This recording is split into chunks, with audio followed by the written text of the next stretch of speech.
Olá, comunidade querida do canal Paz e Bem, comunidade querida da Pós TV 247. Chegou mais uma aula de número 44 do curso Retalhos da Nossa História. O curso que o presidente Lula pediu para a gente fazer aqui no canal Paz e Bem, já começa a fazer um certo tempo, né, de quando ele estava preso. Foi um pedido dele da gente contar as histórias da luta, da vida do povo brasileiro.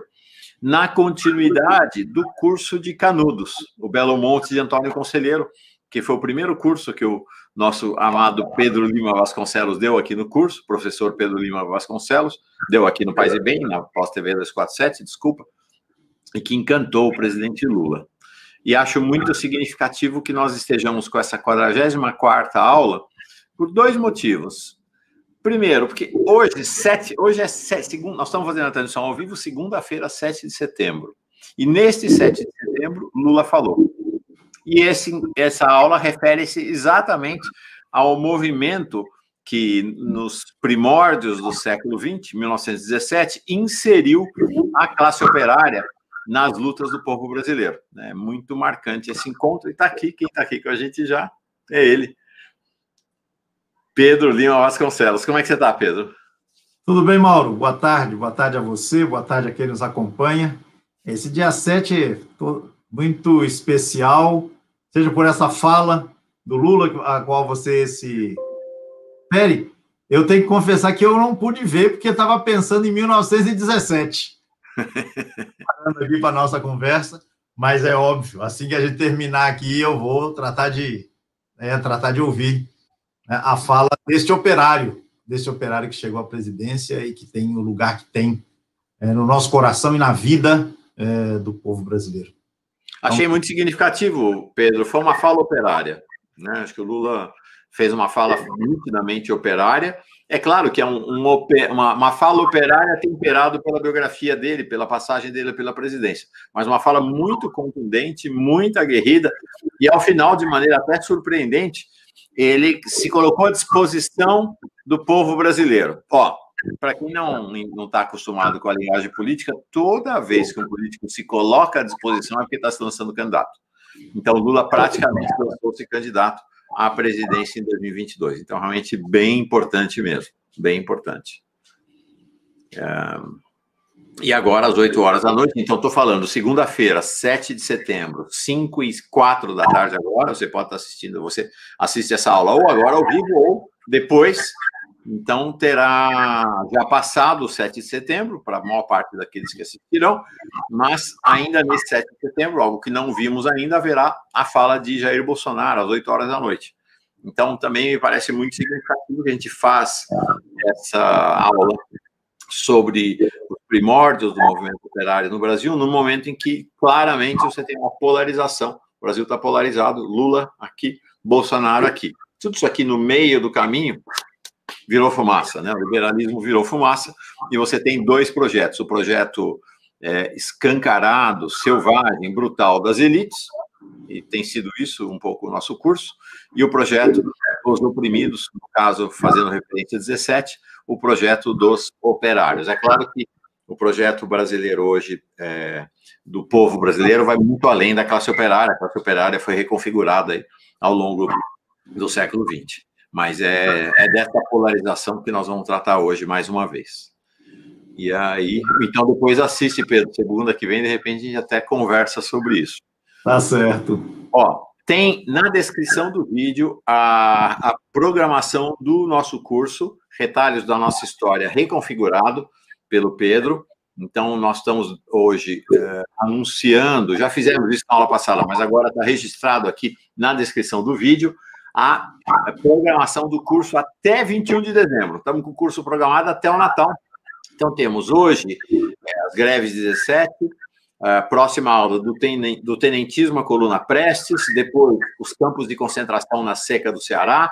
Aí nós interrompemos o retalho da nossa história para ter 4 encontros sobre a biografia de Deus, de Jó ao Islã, uma série de 4 encontros de Pedro Lima Vasconcelos com Emílio Gonzalez Ferrin, da Universidade Civil, que esteve aqui no curso sobre Jesus Cristo do Pedro. Volta. Então, depois voltamos em outubro, dia 26 de outubro, Juazeiro, Caldeirão, Pau de Colher. depois cangaço, ligas camponesas e outras efervescências da virada dos 50 para os 60. Depois, em novembro, já as resistências à ditadura militar, movimentos contra a carestia, na resistência ainda à ditadura, novos personagens e cenas, do movimento operário ao partido, ao PT, claro. Depois vamos falar do MST e vamos terminar com 2 encontros para falar uma síntese conclusiva de todo o retalho da nossa história a partir da inspiração de mestre Darcy Ribeiro. Então, na descrição do vídeo, você tem, então, a programação do curso até o final do ano. É isso aí, né, Pedro? Atividade intensíssima, né? Pois é, até a antessala do Natal, vamos lá. É isso aí, tem presente de Natal. Rastros e vestígios das trajetórias e invenções do povo brasileiro. É isso aí. Saúdo a Ivone Marinho, está aqui com a gente, falando exatamente do orgulho, do magnífico discurso do Lula, foi realmente fantástico. Josenira Rodrigues, nossa Carla aqui, protagonista do Paz e Bem, como sempre, fundamental. Roberto Carvalho, também esperando ansioso a aula. A Flávia Assis, com a gente sempre também, grande amiga. Maria de Lourdes Gonçalves, a Marina Alves do Couto, a Silvia, o Jadson, o Jorge Lula Barreto, ele que fala de Piauí, lá na Bahia, dizendo assim, quem tem mói, quem não tem mói também, e no fim todos ficam iguais, falando do dito de José Maria de Santo Agostinho. Nós tratamos exatamente disso na aula passada, na Revolta do Contestado. Essa expressão dele, inclusive, foi uma marca da aula que o Pedro trouxe para nós. Maria de Fátima Lima Vasconcelos, a mana do Pedro. Minha mana, um beijo para ela. Paulo Afonso, Silvana Zanella Gorian, Regina Parenza, Maria Margarete Costa, Leonardo Fittipaldi Costa, Ana Maria Mota Aquino, todo mundo chegando, Gilson Soares de Vila Velha. Bom, classe, já temos estamos com mais de 50 alunos presentes na sala de aula nesse momento, e vamos em frente. A Silvia dizendo que hoje não tem a linda paisagem da Janela do Mauro, não tem, hoje eu estou em outro ambiente, mas amanhã já volto para a paisagem da janela. Pedro, mas em compensação tem essa biblioteca maravilhosa, deixa eu botar ele aqui em tela inteira, essa biblioteca maravilhosa do Pedro, que marca o Paz e Bem mesmo, fantástica. Fala, Pedro, somos teus. Vamos lá, né? Alguém aqui colocou também já na nossa conversa, no nosso bate-papo, que nós vamos para 1917, né? Que não é um ano qualquer, né? É um ano mítico. Alguém, eu lendo aí, ouvindo os materiais e textos, lendo textos sobre o assunto. 1917 não é qualquer ano, né? Não é qualquer ano.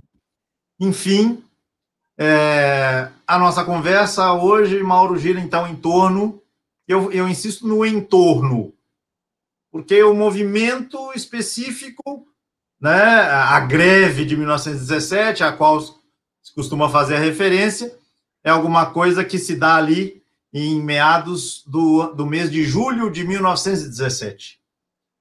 Tudo começa, ou tudo eclode, melhor dizendo, não começa, eclode, a partir do assassinato pelas forças policiais de um operário numa porta de fábrica.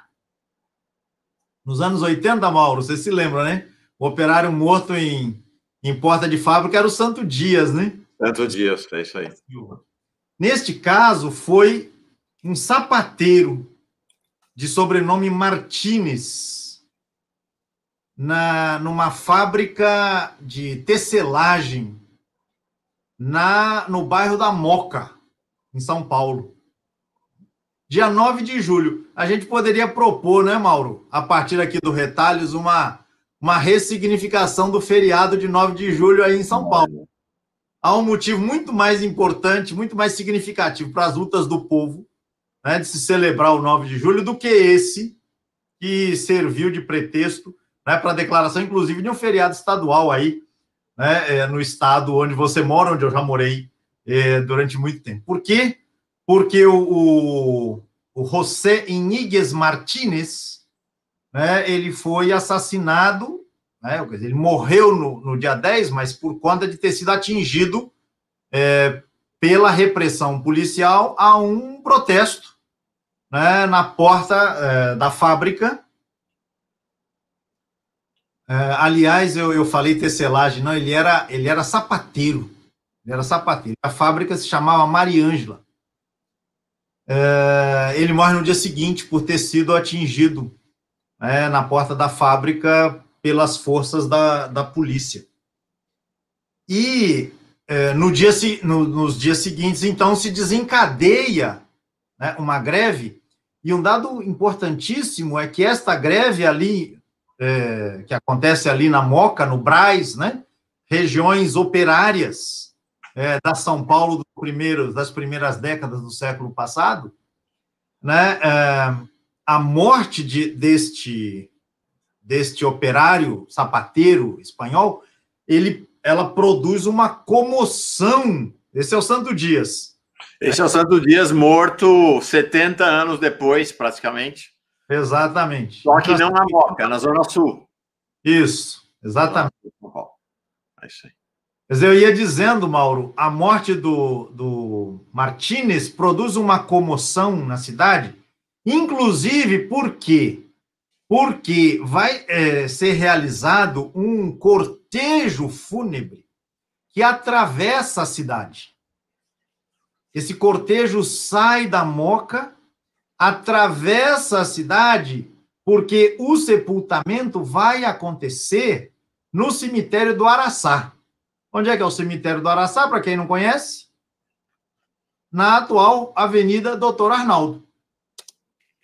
Portanto, você tem um atravessamento, né, vindo do início do que hoje é a Zona Leste, mas para além do Rio Tamanduateí, vamos chegar nessa observação importante.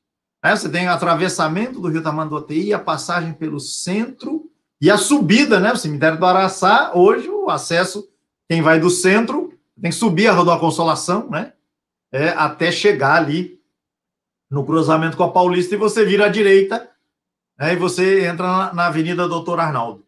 Pois muito bem, esse cortejo, Mauro, ele foi arrebanhando pessoas, foi juntando pessoas, e quando o caixão chega ao cemitério, ali são feitos os discursos convocando a greve geral.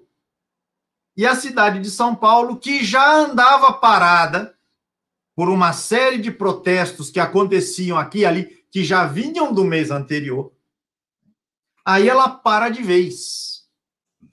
Ela para de vez.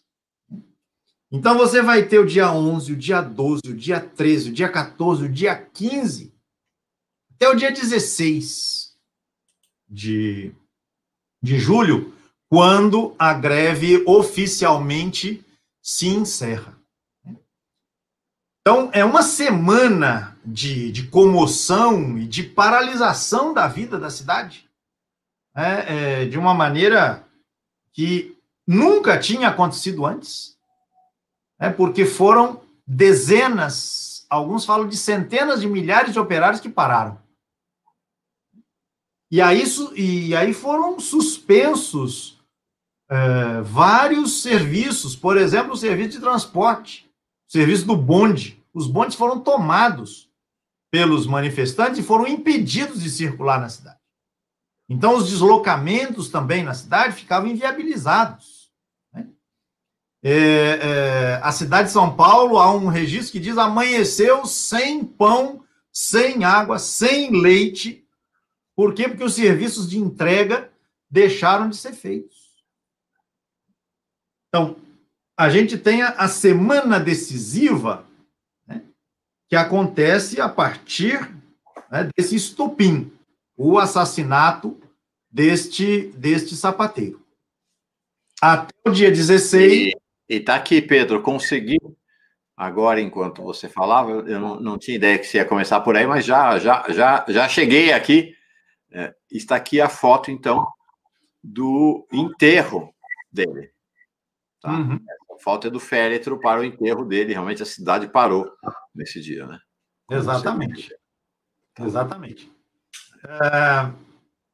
Por que é que a greve termina no dia 16? Bem, vamos ver aos pouquinhos aqui na nossa conversa, se a gente junta elementos para entender por que a greve termina uma semana depois do assassinato deste operário.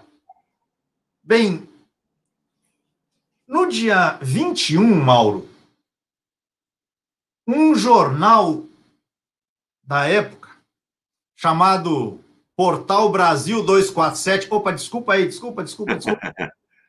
Um jornal chamado A Plebe, criado por um líder de nome Edgar Loyenroth.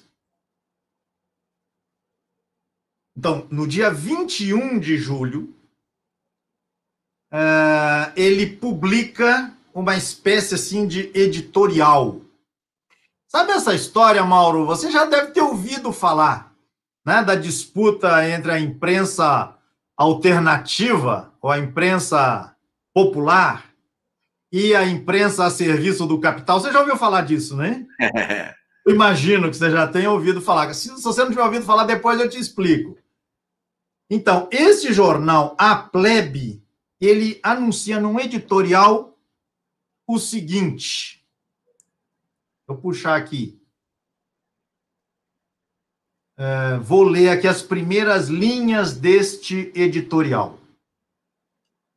A chamada diz o seguinte: prenúncio de uma nova era. O proletariado em revolta afirma o seu direito à vida. Esse é o título. E o texto: premida por uma situação de torturas morais e de atroz miséria, cujas terríveis consequências de dia para dia mais lhe amargurava a triste existência, a plebe, dominada pelo desespero, perdeu a paciência e, ululante e audaz, saiu para a rua afirmando o seu direito à vida. Foi um imponente movimento popular de protesto contra a corja usurpadora. A história deste país não registrou outro de tão grande importância. Iniciado por uma corporação de tecelões, estendeu-se rapidamente e, em 4 dias, paralisou toda a vida desta faustosa capital, enchendo de pavor os que vivem roubando e oprimindo o povo. Aí está, e o nosso pessoal pode ver, então, É exatamente esse editorial. Exatamente. Você está ágil demais, rapaz. Pô. Uma coisa rápido. Aliás, eu tô lendo a partir esses parágrafos a partir das imagens de um documentário que está indicado na bibliografia e que todo mundo que já viu o discurso do Lula, quando terminar aqui, trate de ver esse documentário. Depois vai atrás dos livros, mas esse documentário é altamente esclarecedor. Então, neste texto, Mauro, o editorialista, né, a equipe deste jornal, comandada por esse bravíssimo líder, Edgar Loyenroth, né, fazia uma avaliação do tamanho que tinha significado esta movimentação que ocorrera justamente alguns dias antes. Alguma coisa que São Paulo nunca tinha visto e, na afirmação entusiasmada, né, do editorialista, nem mesmo o Brasil havia visto alguma coisa de tamanha magnitude. Então, efetivamente, foi alguma coisa, né, de uma significação, de um peso. E eu quero chamar a atenção, Mauro, para o fato de que, né, no final das palavras que eu reproduzi do editorial, se fala do espanto e do pavor da classe dirigente. E quando eu digo classe dirigente, eu estou falando tanto no Estado quanto na economia. Ou seja, a classe patronal e a classe política dirigente. O espanto e o pavor. Porque a sequência de greves, e por isso eu quis colocar o título no plural, as greves de 1917. Apesar de que, num certo momento, elas se configuraram num único e grandiosíssimo movimento, que, inclusive, atravessou a cidade de São Paulo, avançou para o interior, para o litoral, Santos, Campinas, Sorocaba, outras cidades do interior do estado, atravessou a fronteira do estado, chegou a Paraná, chegou ao Rio Grande do Sul, chegou ao Rio de Janeiro, chegou a algumas capitais aqui do Nordeste. Ou seja, foi um movimento com proporções que, efetivamente, a gente não tinha tido anteriormente. Na sequência dos nossos retalhos, Mauro, talvez, em termos de amplitude geográfica, só o movimento do quebra-quilos, que foi desde o Rio Grande do Norte até Minas Gerais, talvez tenha tido este tamanho, em termos de geografia. Por quê? Porque aquilo que teve a cidade de São Paulo como seu pivô, na verdade, se expandiu para o norte e para o sul, né? E para o interior. Então, trata-se de um movimento efetivo e significativamente crucial na constituição da classe operária brasileira. Agora, é importante ver este movimento, Mauro, não só em perspectiva da longa duração, né, ou do tempo que nos separa desse movimento, portanto, 100 anos, 100 e poucos anos, né, e pensá-lo, né, em função do que acontece depois, mas pensá-lo a partir das condições dadas pelo momento, para que a gente consiga a avaliação a mais justa que seja possível, né? Não tomar estas greves como prenúncios, como preparações do que haveria de acontecer 50, 60, 70 anos depois. Uhum. Mas ver esses movimentos na sua grandeza essa dada pelo momento, pelas circunstâncias, né, em que tais eventos se deram. Então, eu fui separando aqui alguns elementos a serem considerados. Só uma questão, Pedro, nesse sentido, realmente vale muito a pena assistir o documentário. Eu coloquei aqui. O documentário é espetacular, ele é espetacular. Ele faz exatamente o que você falou. Eu vi o documentário, você indicou, ele olha para a greve, para o evento em si mesmo, e sem tentar essa coisa de ficar tirando lições e comparações e estabelecer pretensas profecias. É muito interessante, realmente. 1917, a greve geral de Carlos Pronzato. Está no YouTube, é só procurar. É espetacular. E o link está aí, né? Está disponibilizado para o pessoal. Está na descrição do vídeo, está o link. Inclusive, um dos depoentes, uma das pessoas entrevistadas, ela diz: vamos parar de ver os movimentos históricos, os movimentos do passado, numa chave que ele chama muito bem de teleológica, ou seja, em vistas a um fim pré-determinado, previsto. Não, a história não tem uma única linha, ela tem muitas linhas. E os eventos, os processos, têm dinâmicas diferentes que devem ser avaliadas, essas dinâmicas, na sua conjuntura, né? Mais do que na correlação ou nas comparações que também são possíveis de serem feitas com outras circunstâncias, outros contextos, etc. Então, Mauro, vamos pensar que o fato de que este movimento ele acontece, ele tem o seu pivô, né, em São Paulo, na cidade de São Paulo, tem a ver com uma série de processos que estão acontecendo naquele momento. Um primeiro deles diz respeito a uma urbanização que cidades como São Paulo estão vivendo. Com perdão pela redundância, o que eu estou querendo dizer é que cidades já existiam. Mas quando eu falo de urbanização, estou falando aqui dos processos de ocupação da cidade, de ampliação dos seus tamanhos. A gente já começou a ver coisa parecida no processo de urbanização do Rio de Janeiro, né?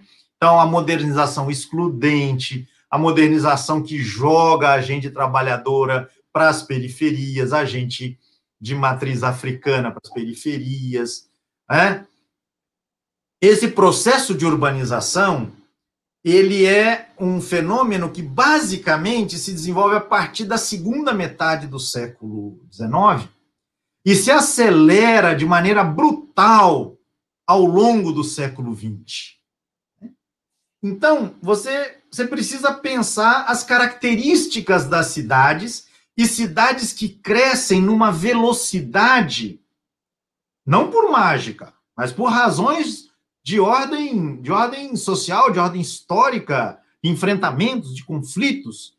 Essa semana eu participava de uma live aqui com colegas da UFAL, da Universidade Federal aqui de Alagoas, com quem eu trabalho, e alguém dizia, a gente só vai entender as dinâmicas vividas nas cidades se a gente pensar o que acontece no campo, o que está acontecendo no campo, nos campos, né? Pois muito bem, a cidade de São Paulo, ela tem algumas características particulares neste momento. Por quê? Porque ela vive maciçamente um processo de imigração. Isso não é novidade. A imigração italiana, principalmente, mas também alemã, também espanhola, também de outras proveniências, basicamente da Europa, mas a imigração japonesa tem um lugar também muito importante, né? E o que a gente vai ter como movimento operário em São Paulo é principalmente alguma coisa que tem cara italiana, tem sotaque italiano, tem a língua italiana.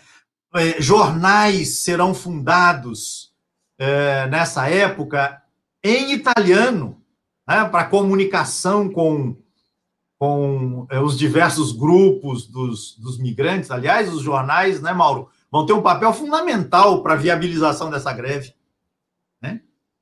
Então, mas eu disse, majoritariamente a classe operária tem essa característica italiana, não exclusivamente, né? Porque, afinal de contas, a gente está vivendo um rescaldo da escravidão. A gente tem uma classe operária, né, de matriz africana que busca sobreviver, ou melhor, um contingente de operários e operárias que está tratando de sobreviver em condições extremamente adversas, né? Então, é importante que a gente não perca de vista, né, que há esse componente também de uma cidade de São Paulo que deseja ser mais branca do que aquilo que a herança escravocrata lhe permitia, né?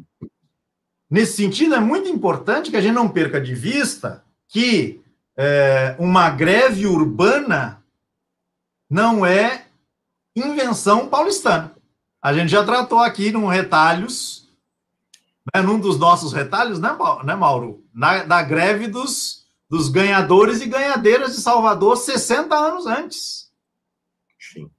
Então, há antecedentes para esse movimento de reivindicação propriamente urbana, né? Reivindicação urbana.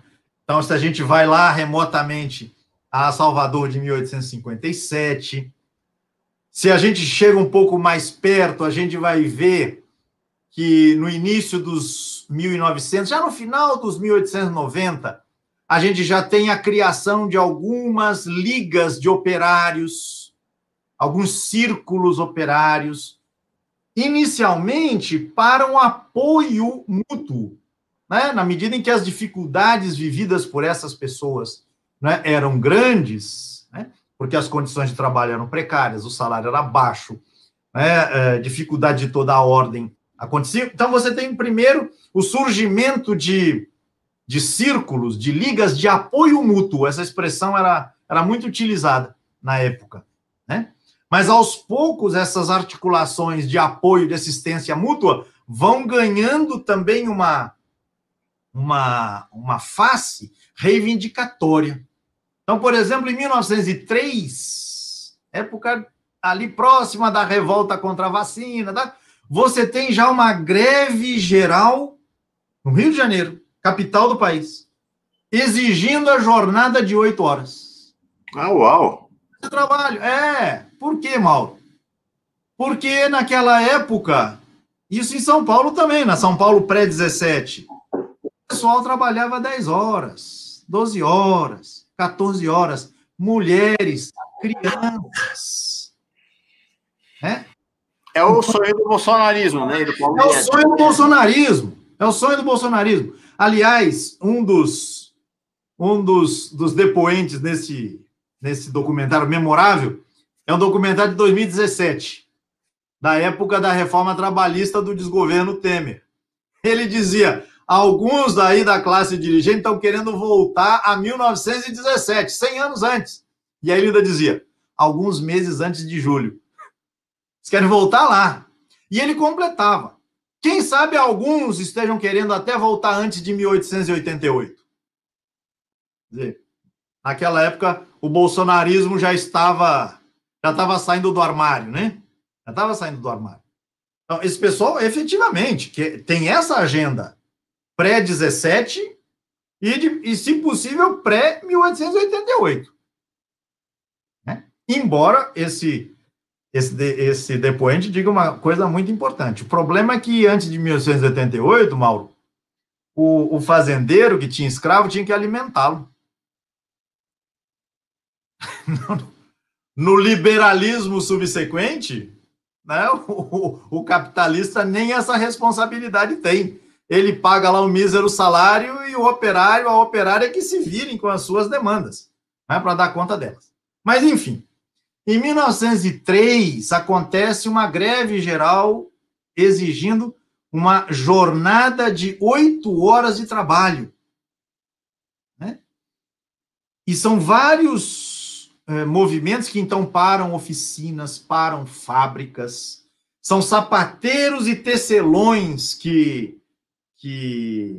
lideram, né, esse movimento, e já existia lá o Centro das Classes Operárias.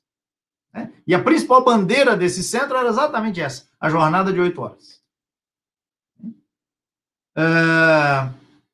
A greve geral... Parece que a gente está fazendo uma brincadeira, né, Pedro? Mas, de fato, a jornada de 8 horas será um dos alvos da reforma do Bolsonaro. Não tenhamos dúvida disso.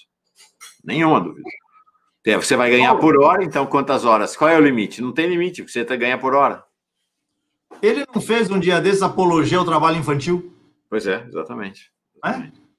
O que está em jogo nessas reivindicações, Mauro, é que as mulheres não sejam obrigadas a trabalhar de noite. Uma das reivindicações é essa, que elas não sejam obrigadas a trabalhar de noite. Por quê? Porque o que acontecia, Mauro? Como não havia escola para todo mundo, não havia creche, não havia serviço nenhum de assistência, as mulheres iam para as tecelagens e elas tinham que trabalhar nos diversos turnos, elas não tinham onde deixar os filhos. Para onde os filhos iam? Iam para a fábrica com as mães e ajudavam no trabalho. E já entravam na jornada de trabalho. Fazendo o serviço mais leve, o serviço mais leve aqui, daqui a pouco já vão pegando prática com outra coisita ali, uma coisita, e vão embora. Então, uma das reivindicações era justamente essa, a regulamentação do trabalho de mulheres e de crianças, e especificamente a proibição do trabalho noturno para as mulheres. Pensando aí que nós estamos nessa relação, né, da mulher que cuida do filho, mulher que cuida da criança. Esse é outro aspecto do problema também, né, que aparece. Então, nós estamos com esse tipo de coisa que a gente está lidando. As reivindicações que esses contingentes estão fazendo são reivindicações que nós, hoje, chamamos de básicas. Básicas. Né?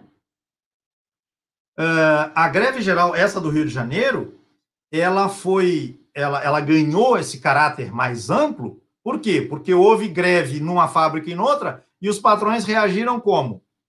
Demitindo grevistas e mandando a polícia espancar outros. Era assim que se resolvia. E aí a revolta, né, tomou conta da cidade. Em 1906, vai acontecer uma greve de sapateiros. Também pela exigência do estabelecimento de uma jornada de trabalho. No Rio de Janeiro, Mauro, só foi definida efetivamente a aplicação da jornada de 8 horas em 1920. Portanto, 17 anos depois da greve geral de 1903.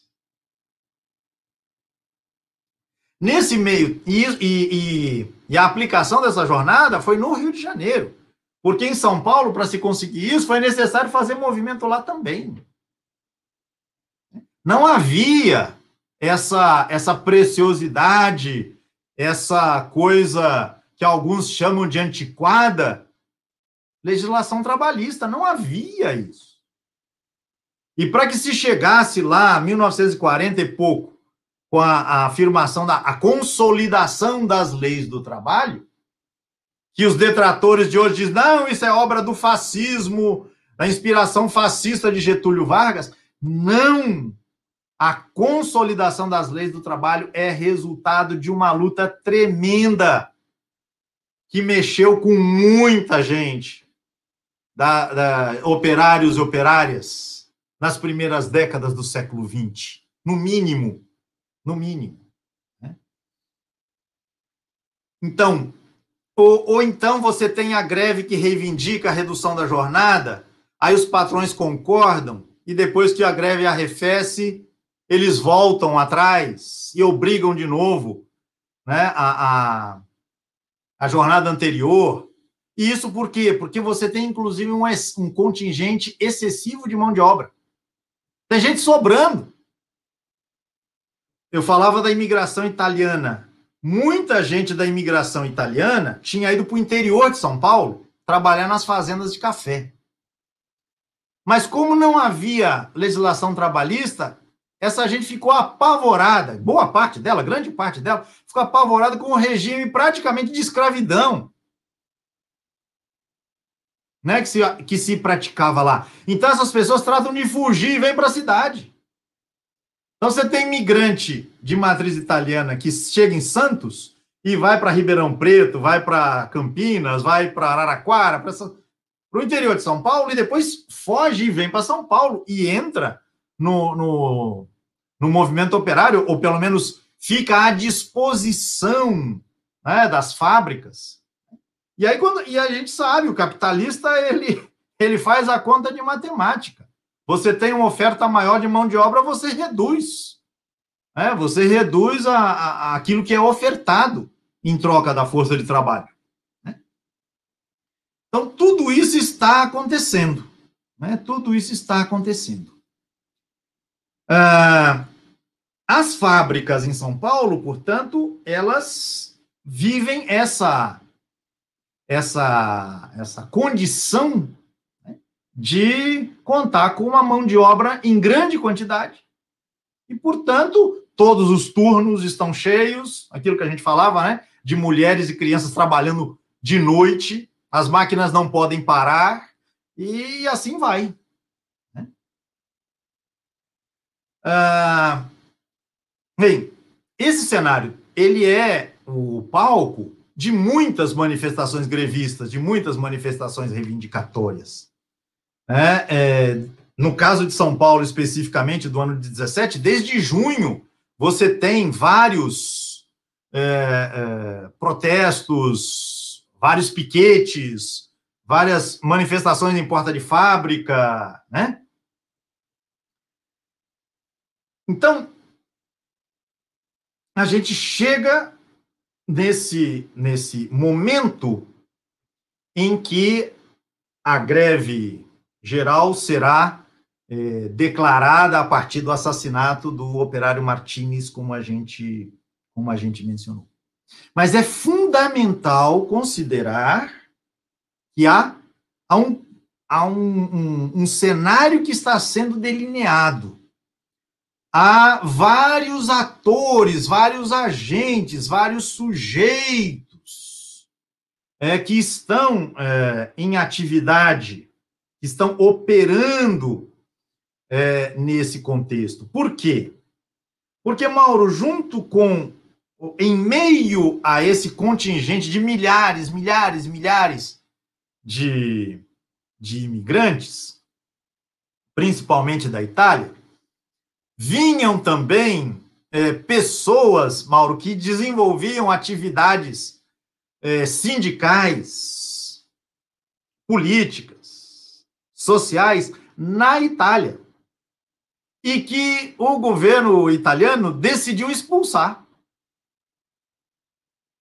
Então, eram anarquistas, eram socialistas, eram, inclusive, Mauro, cristãos que, de alguma maneira, tinham sido sensibilizados pela encíclica do Papa Leão XIII, a Rerum Novarum, né, que você conhece bem, é considerado um marco do estabelecimento da doutrina social da Igreja, né, do pensamento social da Igreja. Né? E a aplicação, a tentativa de aplicação dos ensinamentos dessa encíclica em círculos cristãos, em ambientes cristãos, levou à criação de círculos operários cristãos. Então, também lideranças destes círculos católicos vieram para cá, foram trazidas para cá, foram expulsas de seu país, né, por desenvolverem atividades tidas como subversivas. Ora, quando essas pessoas que tinham, então, formação que vinha do mundo sindical, do mundo dos movimentos anarquistas, dos movimentos socialistas e mesmo de movimentos cristãos, católicos, quando esse pessoal chega aqui e se embrenha no mundo operário,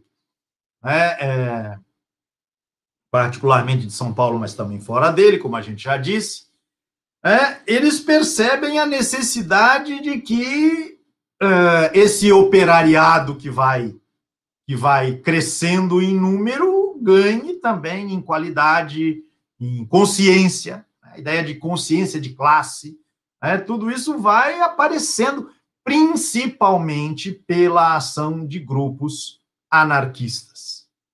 Eu não vou entrar muito na discussão aqui sobre estes grupos todos, anarquistas, anarco-sindicalistas, anarco-comunistas, né, grupos socialistas, eu não vou entrar muito na discussão do leque, mas é importante que a gente se dê conta de que eram várias correntes de pensamento, né, atuando no meio dessa massa de trabalhadores e trabalhadoras que se encontravam nessas condições.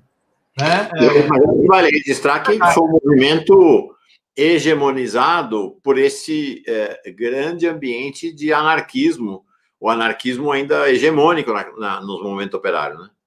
Sim, ele era hegemônico, e a greve de 17 ela é fundamentalmente uma greve que tem na liderança, no espírito, como diz uma estudiosa, cujo livro também está citado na bibliografia, acho que tem até o título, no título aparece a palavra espírito. O espírito da greve é um espírito anarquista. O que significa, Mauro, não só essa ideia, né, de que a gente não quer negociar com o Estado, né, a gente não aceita o Estado, a nossa questão não é tomada de poder, mas a ideia principalmente da horizontalidade, da necessidade de que a classe operária esteja organizada, esteja formada, esteja aprofundada no entendimento da sua condição, dos seus direitos, das suas demandas. Então, essa autora, ela tem um outro trabalho, se não me engano, se chama O Espírito da Greve. Mas é exatamente a ela que eu estou fazendo referência. Então, essas lideranças, elas se dedicaram a um trabalho de formiguinha mesmo, de convencimento dos colegas, das colegas de trabalho, né, a respeito do seu lugar. Então, se falava muito dessa ideia de horizontalidade. A nossa briga, a nossa luta, é óbvio que é contra o patrão e contra o Estado, na medida em que eles são opressores e e são responsáveis por essas condições precárias nas quais a gente se encontra. Mas a luta é fundamentalmente de organização operária. Então, eles vão fazer uma coisa, Mauro, essas lideranças vão conseguir uma coisa que, naquela época, deve ter sido fundamental. Eles conseguiram, as lideranças conseguiram, que em muitas fábricas você tivesse a organização do operariado interno. Então, a cada fábrica, um grupo organizado. Mas também eles associaram a isso, Mauro, o que foi conhecido na época como ligas operárias de bairro. Então, não só você desenvolve uma consciência de identidade ou de sintonia, de associação com o seu colega, sua colega de fábrica, mas você vai desenvolver o senso de pertença ao bairro. Exatamente, esse livro. Então, o sentimento de pertença ao bairro. Então, é o sapateiro, a sapateira que conversa, que troca informações e troca experiências com o tecelão, a tecelã. E quem trabalha na fábrica de macarrão. Enfim, você tem uma troca entre os diversos segmentos da classe operária. Essa articulação entre a articulação dentro da fábrica e a articulação naquela região, então, Lapa ficou conhecida pelo seu círculo, pela sua liga de bairro, o Brás, a Moca, a Barra Funda, estou falando de bairros cujos nomes ainda permanecem na São Paulo atual, né? Então, essa articulação foi crucial para que o movimento grevista de 17 ganhasse, né, a força, o peso, né, que acabou adquirindo.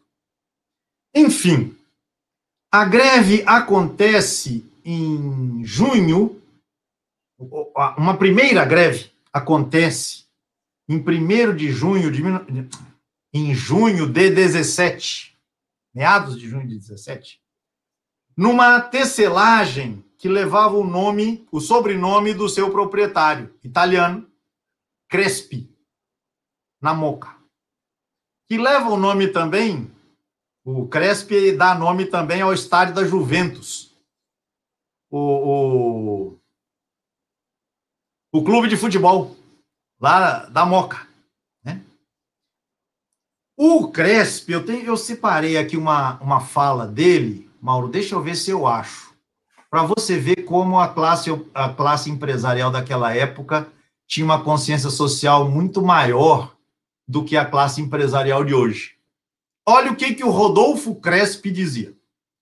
No Brasil, com mulheres e crianças trabalhando de noite, com jornadas de 16 horas, com salários de miséria, etc., etc., dizia ele, no Brasil, não existe razão para o anarquismo ou o socialismo. Planta exótica trazida do estrangeiro. Quando entre nós, tudo é feliz e livre. Esse é o espírito da classe patronal daquela época. Qualquer semelhança com o espírito dominante na classe empresarial dos nossos dias, enfim, não é mera coincidência. Pois bem... Todo mundo feliz, então, né, Pedro? Hã? Todo mundo feliz, então. Quando entre nós, tudo é feliz e livre. Tudo é feliz e livre. Não há razão para anarquismo ou socialismo. Vá para Cuba. Não daria para dizer, vá para Cuba. O Crespi e a fábrica dele lá por volta de 17. Pois é.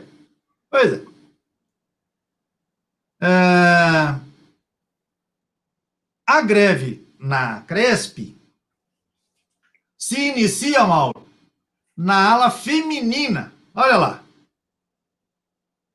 Mais de 400 operárias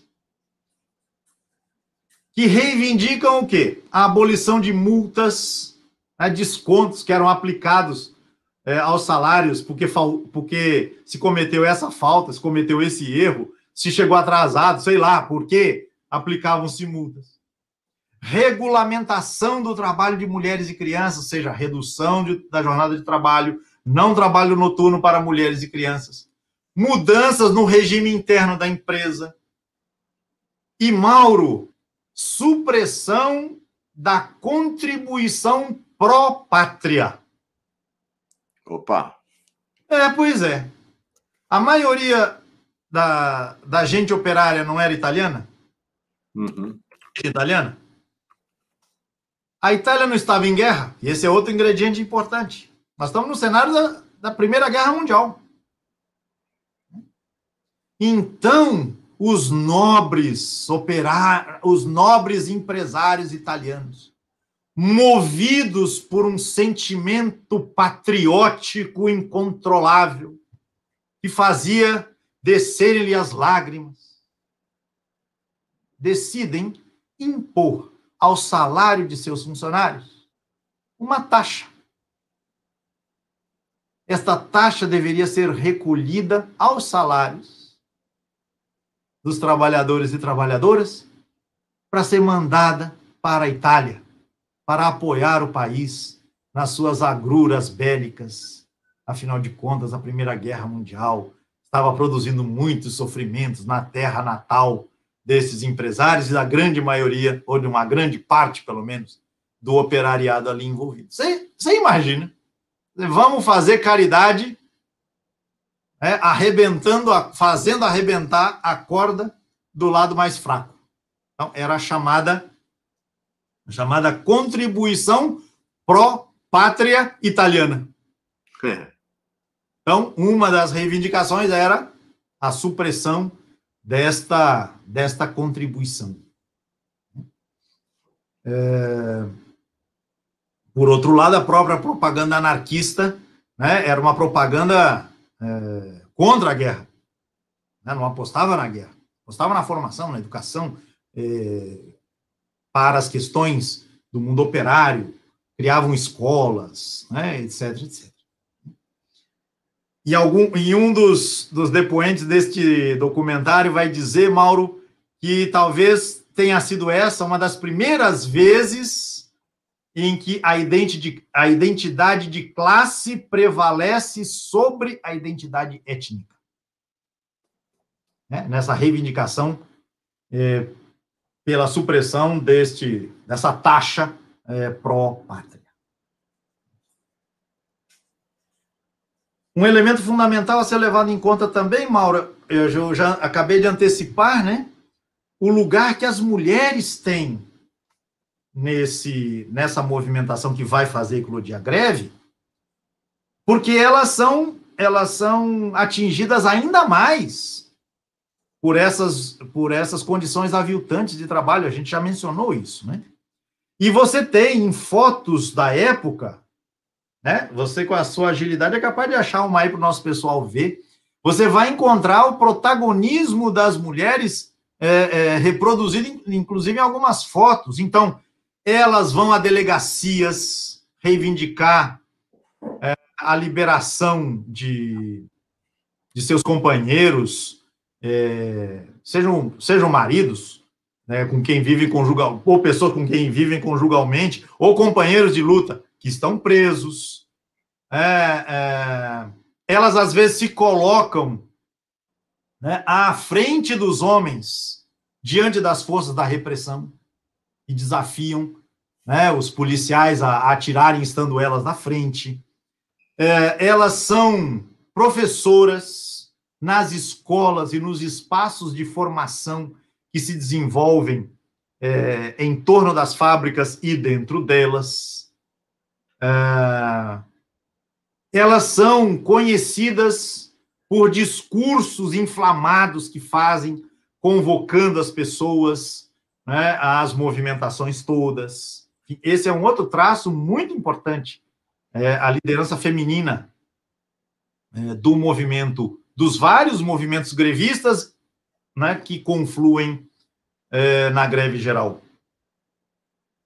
Então, eu falava da escola, é outro traço importante, né, que essas lideranças vão tratar de desenvolver a criação de escolas, já que não havia programas estatais de educação, portanto, programas de educação pública, e nem as lideranças anarquistas apostavam nisso, mas elas também queriam escolas que fossem livres da tutela da igreja, né, porque havia as escolas confessionais, mas, obviamente, as lideranças anarquistas não apostavam nesse tipo de escola, né?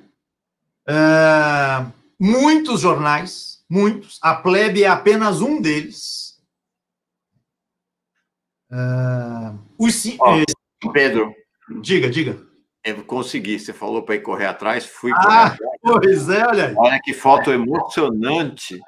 Essa exatamente em frente à fábrica Mariângela, lá do Rodolfo Crespi.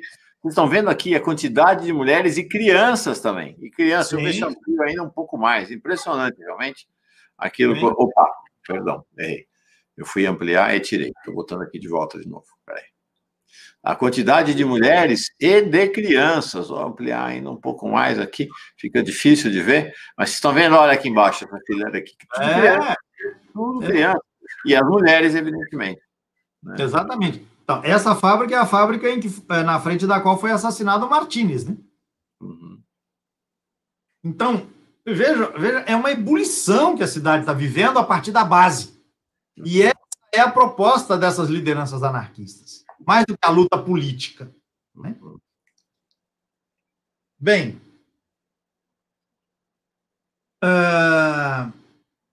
para o Estado e a classe patronal, essas lideranças, Mauro, elas são consideradas muito mais perigosas do que as lideranças que pretendiam desenvolver a luta na trincheira da política. Por quê? Por causa do trabalho de formiguinha, né, que esse pessoal faz. E a repressão que vai se suceder à greve de 17 vai ser uma repressão brutal, vai durar vários anos.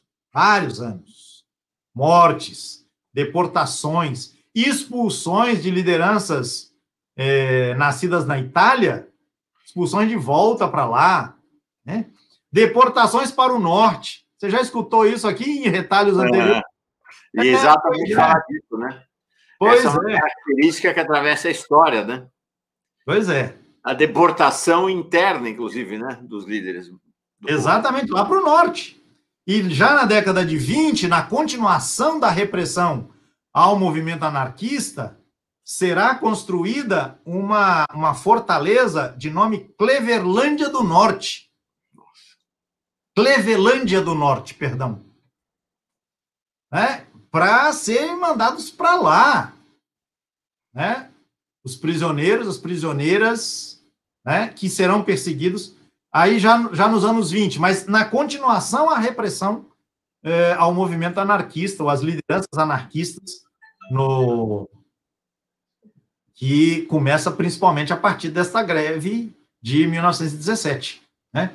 O Edgar Lönnrot, que eu mencionei aqui algumas vezes, ele vai ser preso também 2, 3 vezes, né, por conta da sua militância anarquista, uma militância muito digna que ele desenvolve ao longo de toda a sua longa vida. Fiel ao ideário anarquista. Então,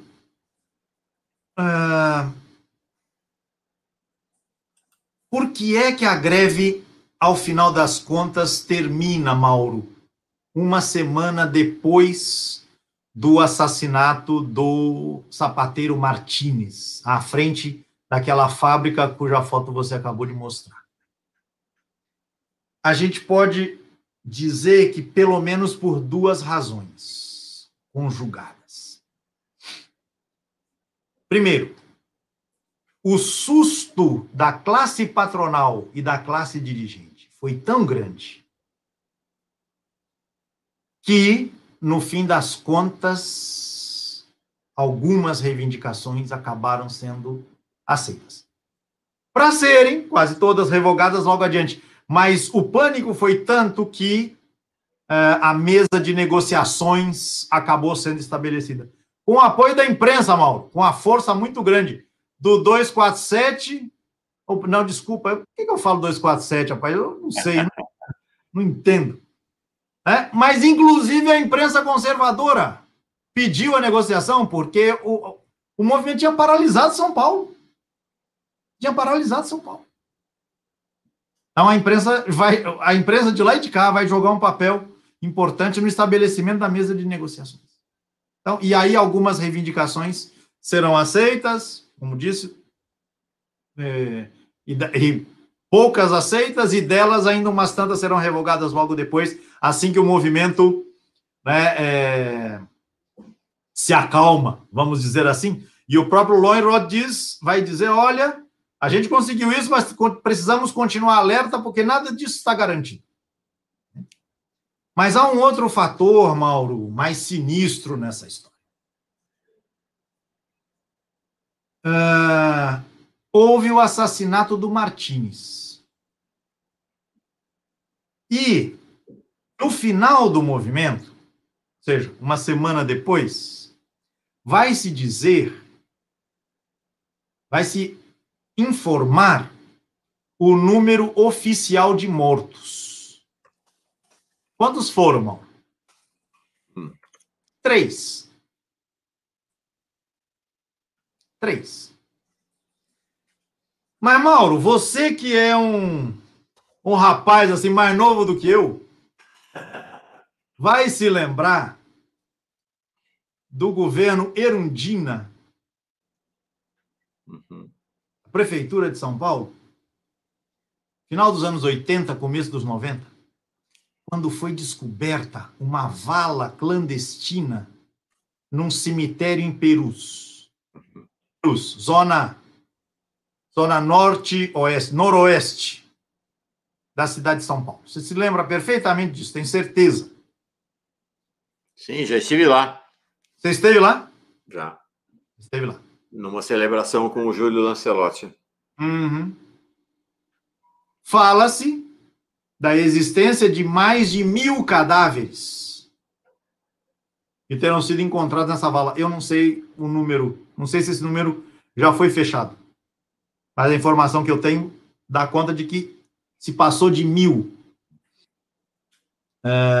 cadáveres depositados clandestinamente nesta vala, no cemitério de Perus, nos anos daquilo que a Folha de São Paulo chamou de dita branda. Até hoje, que eu saiba, não sei se você pode me confirmar ou me corrigir, até hoje não foi feito o reconhecimento. Não sei não foi feito o reconhecimento desses cadáveres. Não foram feitos os testes. Por quê? Deixa a pergunta, né? Deixemos a pergunta e voltemos a 1917. Essa autora cujo livro você mencionou aí, você citou 2 livros dela, de sobrenome Lopreato, ela diz neste depoimento, Mauro, neste documentário, todo mundo vai ver. Deixe-me localizar aqui o dado.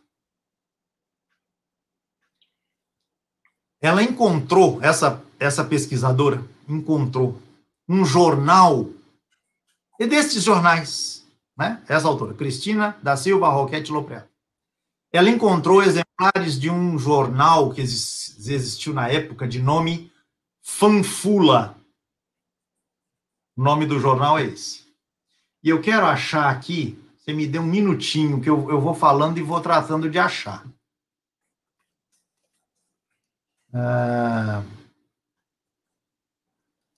Neste jornal, numa certa coluna, enquanto a greve estava em curso, detalhe fundamental, enquanto a greve estava em curso, ele publicou a seguinte matéria intitulada: Quantos são os mortos? E o texto diz: Disse que são muitos. De positivo, porém, nada se sabe a respeito. O número oficial são 3. Uhum. O número oficial é de 3.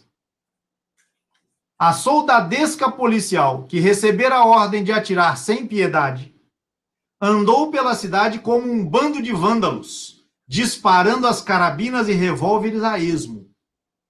A polícia denunciou apenas 3 mortes, entre as quais a de uma criança. Há outras, porém, muitas outras. Quantas? É o que o povo precisa saber. Afirma-se, deixa eu voltar aqui, que muitos cadáveres foram sepultados clandestinamente. Eu perdi aqui a imagem, mas vai chegar. Vai chegar.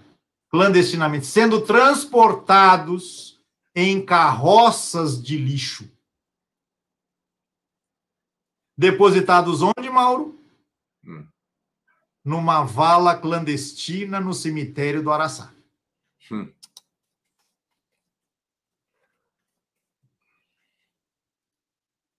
No mesmo cemitério em que fora enterrado anteriormente o Martínez, porque era o cemitério municipal.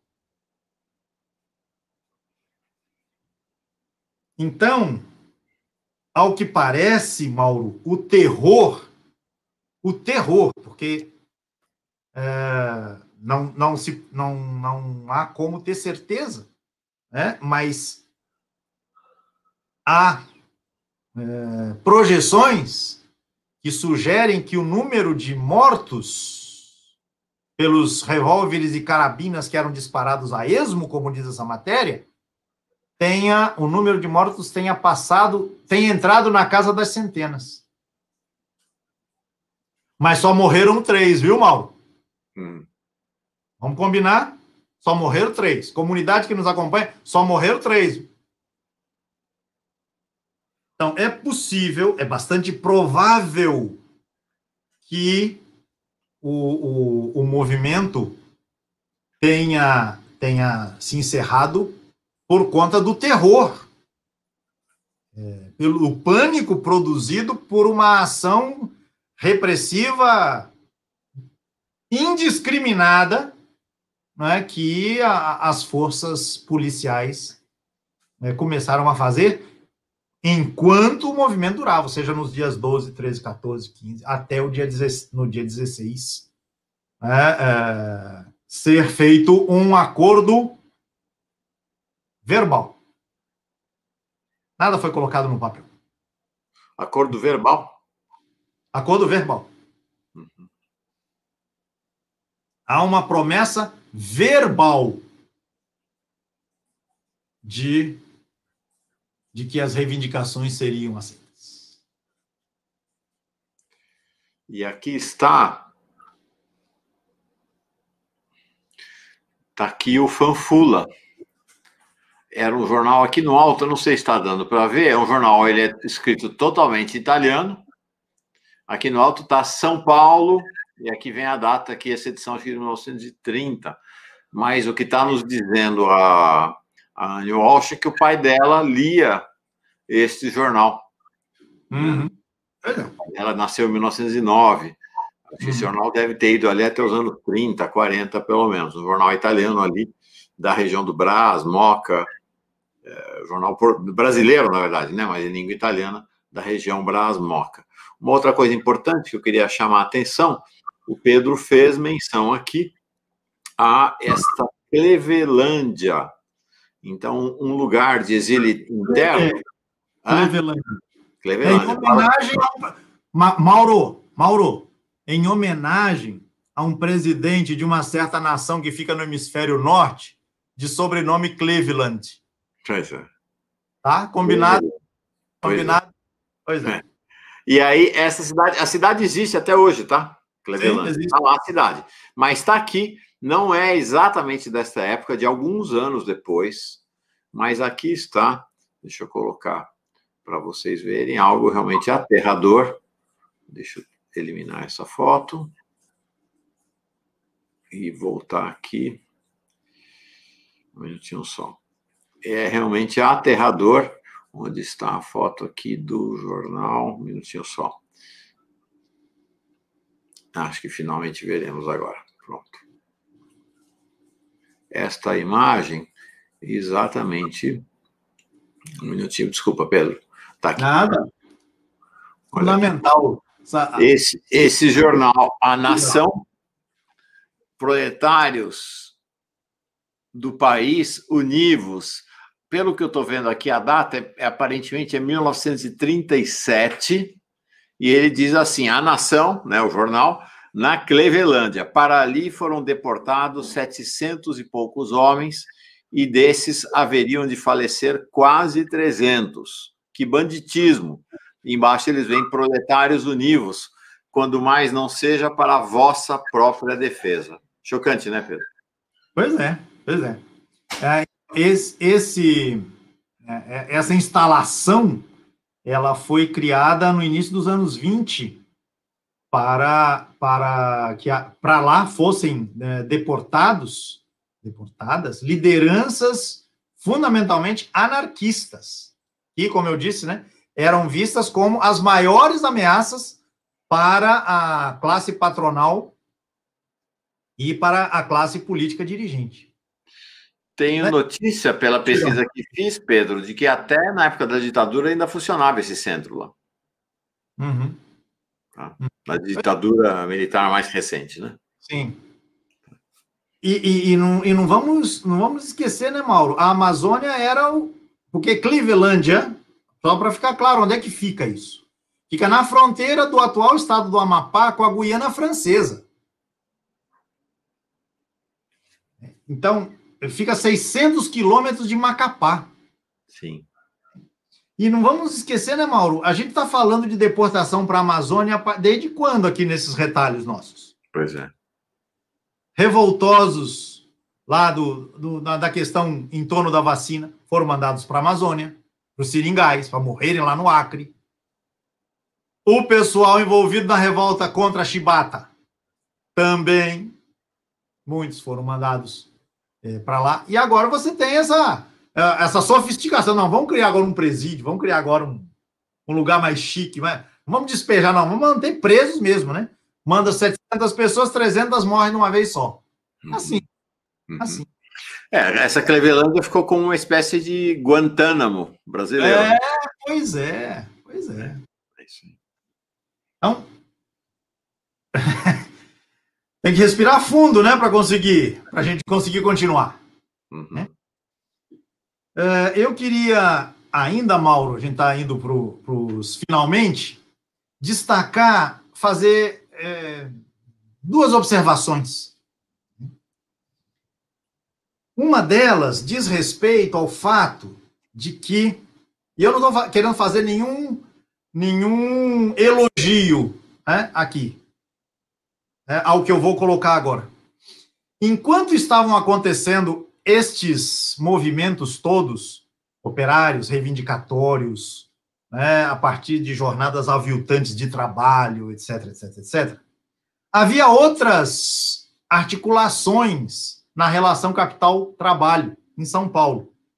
E uma delas é representada, Mauro, esse eu não sei se você conhece mesmo. Eu me lembro que nos primeiros anos em que eu vivi em São Paulo, no final dos anos 80, eu fui visitar esse lugar. A chamada Vila Maria Zélia. Uhum. Fica ali no Belenzinho, Belém, por ali. Que é uma vila operária. Que foi criada por um capitalista, né, de sobrenome Street. E ele, movido por outros caminhos ideológicos, mas os mesmos interesses do capitalista, ele entendeu que era preciso um mínimo de acordo, né? Um mínimo de entendimento entre capital e trabalho. Então, ele construiu uma vila, né? Com casas, com postos médicos, com escola, com outros serviços, praça, né? E no documentário há o depoimento de um descendente, né, de trabalhadores desta vila, moradores desta vila, dizendo aqui na vila ninguém fazia greve. Ninguém fazia greve porque, enfim, o meu avô dizia que a gente, se referindo aos operários e operárias daquela época, daquele contingente, nós nos sentíamos protegidos.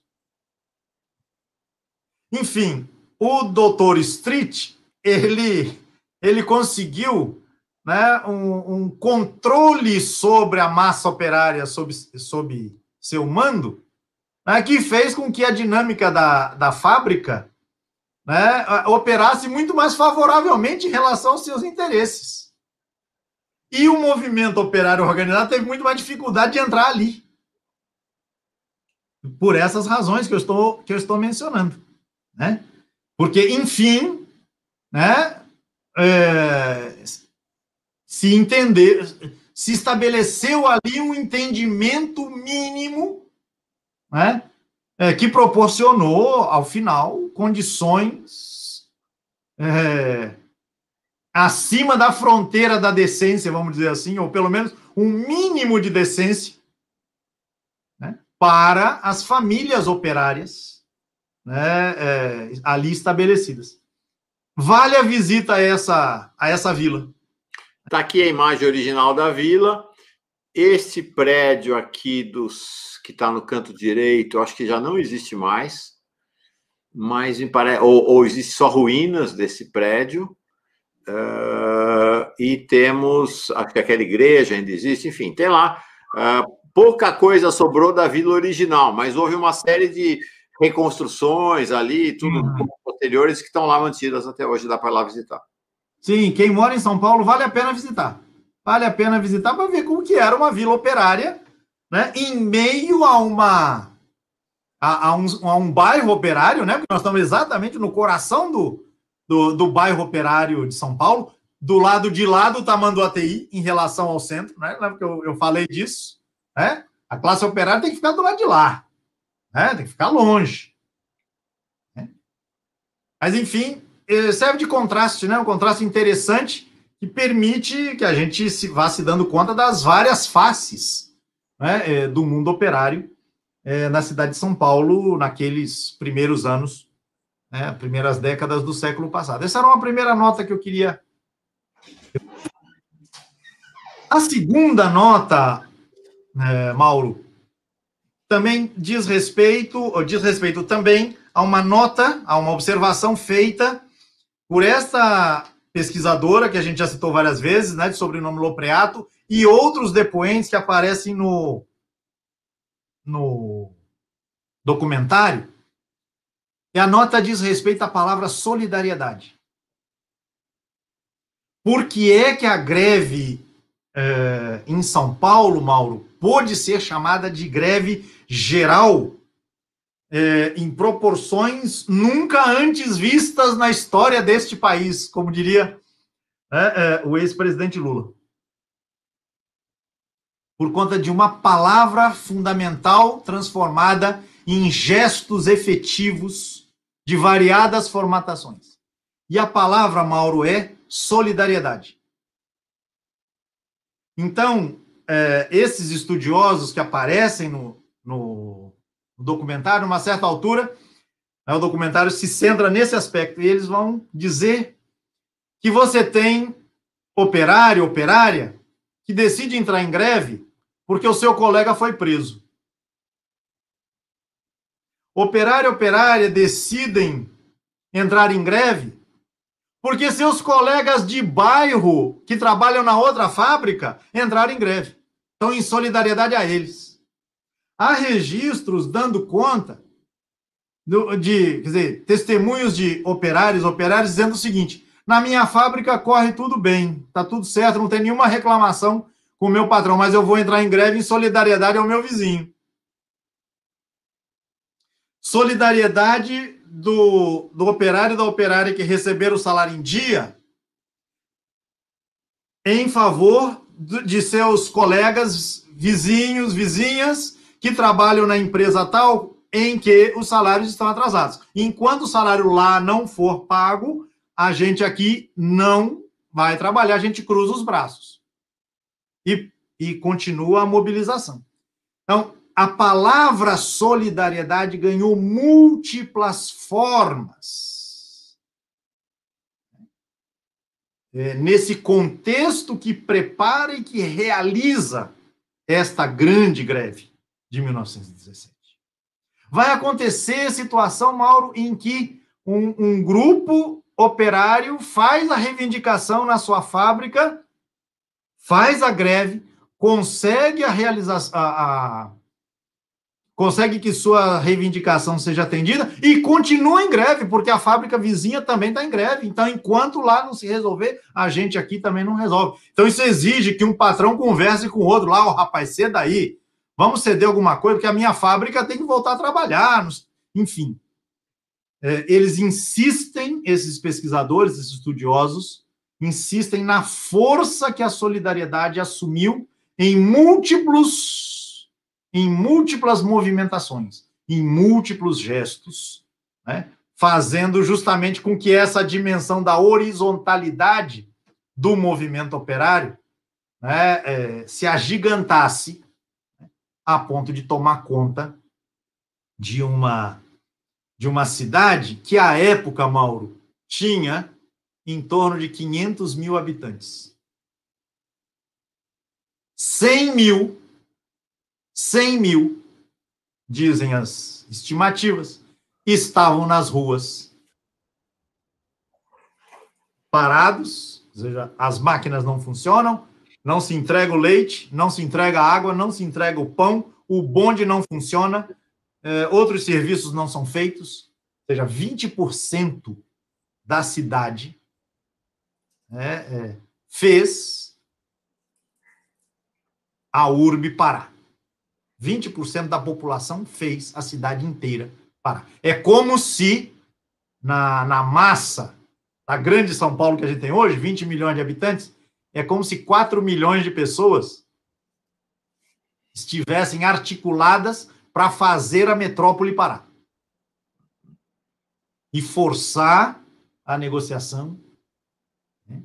E aí aquela mistura, né, de negociação de um lado e terror de outro, que vai levar ao fim da greve em 16 de julho.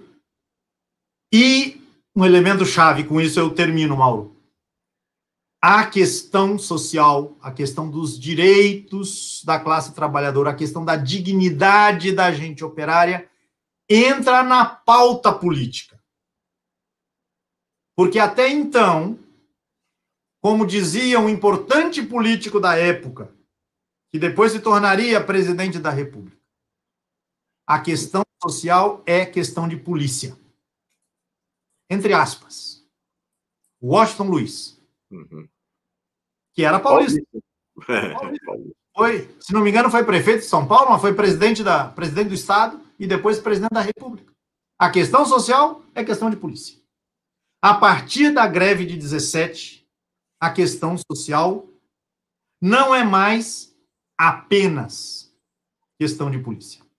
É bem verdade que, a partir do golpe de 16, a agenda golpista quer justamente fazer voltar a este Estado. Pré-17 e de preferência... Estamos falando 16, espera, um salto de 100 anos, né? 2016. Golpe de 2016. Sim, o golpe de 2016 e os golpistas de agora querem voltar à pauta de 1917, antes da greve. E, se possível, antes de 1888. Mas, enfim, tratar a questão social como questão de polícia. Isso aí. Talvez a grande conquista que esse movimento que culminou na grande greve de 17 tenha sido este. Colocar a questão social no plano da política. Adentrar as discussões da política. Que vai... um dos resultados disso será a consolidação. Esse nome consolidação é muito importante para que a gente não entenda que a CLT é uma invenção do Getúlio Vargas lendo o que acontecia na Itália de Mussolini. Não, é uma consolidação. É um movimento por trás disso, em que muita gente pagou com a própria vida, né, como a gente viu no episódio de hoje, e mesmo nos anos 20 e 30, né, vai continuar acontecendo. É isso, Mauro. Maravilha de aula. Nossa, que começo do século XX. Fantástico.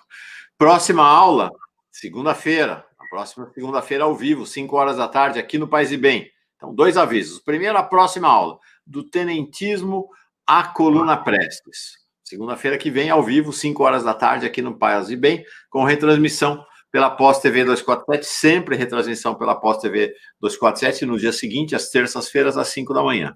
Outro aviso é o seguinte: se você não teve condição de se tornar assinante do canal Paz e Bem, ajude essa coligação, esta rede de solidariedade para a construção de um caminho de espiritualidade plural e de paz, né, que é o canal Paz e Bem. Você pode se tornar assinante do canal Paz e Bem clicando no link que está na descrição do vídeo ou indo à página do canal Paz e Bem, logo na capa.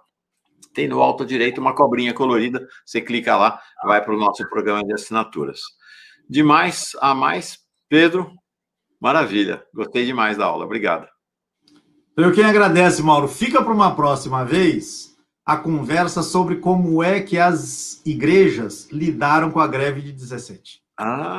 Isso seria muito interessante. Sim, exatamente. Vamos falar sobre isso. A ideia é essa. A Igreja Católica, em particular, ela entende que as reivindicações são justas. Uau! Renovaram. E algum editor de jornal eclesiástico ainda chega a dizer: se eu fosse operário, também faria greve. Interessante, hein? Mas o medo do comunismo fala mais alto. É isso aí. Então, as reivindicações são justas, mas as greves são perigosas. Por quê? Porque o anarquismo é um joio, o comunismo é um risco muito grande, então tem que negociar. A classe empresarial será sensibilizada porque tem sentimentos cristãos nobres, não sei mais o que. Mas, enfim, toda a pataquada. Pois é, exatamente. De repente, algo interessante para matizar essa diferença, seja lá quando a gente for tratar do movimento contra a carestia, no final, acho que anos 80, né? Anos 70, no final dos anos 70, Aurélio Pérez, Irma Passoni, tudo gente ligada ao movimento da igreja, a gente possa traçar um paralelo da igreja, nesse momento, a igreja da Teologia da Libertação, com essa igreja da Rerum Novarum, né? Tá certo, ótimo. Já fica pré-agendado. Valeu. Obrigado, Pedro. Gente querida, até a próxima aula. Paz e bem. Paz e bem.